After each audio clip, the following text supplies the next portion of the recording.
Gente, estamos aqui com mais um programa entre Brenda e Cândido.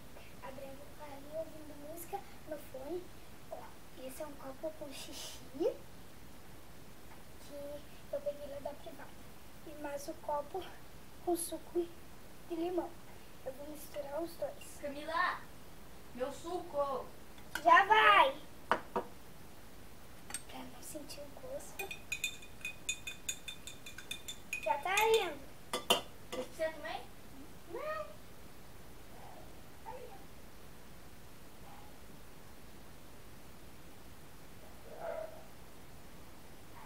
De você estranho amargo, que eu posso bloquear.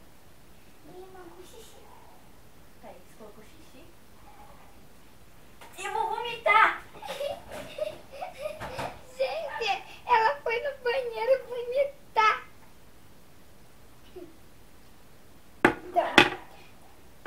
Então, tchau. Ficamos aqui.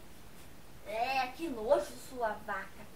Acha que é boa tomar xixi? Que gosto horrível. Nunca tome isso. Joga isso fora. Não.